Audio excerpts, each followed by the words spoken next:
आत्मा नमस्ते, मी आरती। आजचा विषय साधना गुरु आणि साधनाभ्यास हा आत्म्याच्या प्रगतीनुसार बदलत जातो। अनेक साधकांच्या मनामध्ये हा प्रश्न येत असेल, जर मी एखाद्या गुरुचा शिष्य असेल, मी दत्तगुरूंचा शिष्य असेल, मी एखाद्या साधना मार्गावर असेल, तर मी दुसरा गुरु का करायचा किंवा मी दुसऱ्या मार्गावर का चालायचं किंवा दुसरी शिकवण काय घ्यावी। माझ्या दृष्टिकोनातून हा विषय आपण एका गुरुकडून दुसऱ्या गुरुकडे जातोय अशा दृष्टिकोनातून पाहू नये।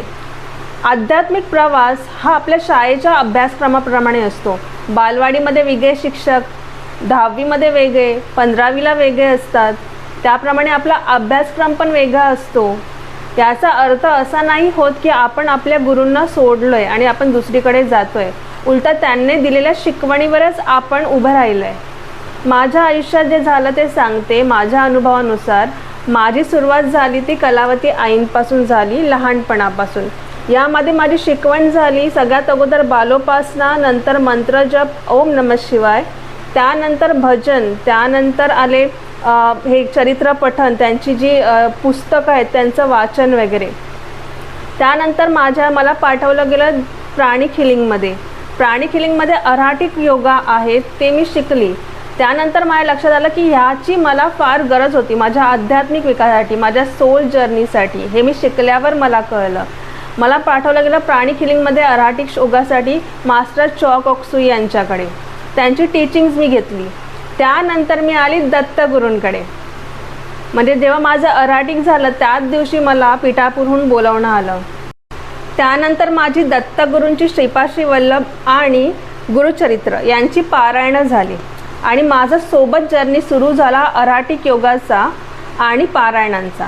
म्हणजे माझं एकत्र हे करणं गरजेचं होतं माझ्या सोल जर्नीसाठी, त्यामुळे मला अशा मार्गावर पाठवलं गेलं।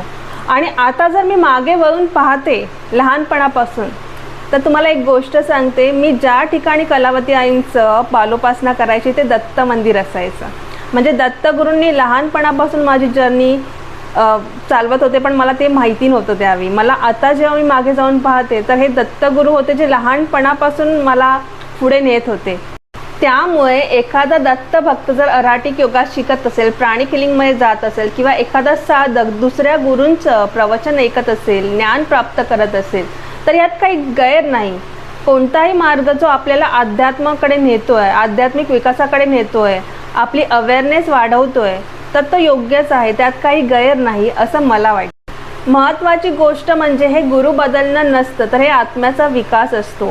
गुरुतत्व हे एकच असतं जे वेगवेगळ्या माध्यमांतून वेगवेगळ्या गुरूंच्या रूपाने आपल्याला मार्गदर्शन करत असतं।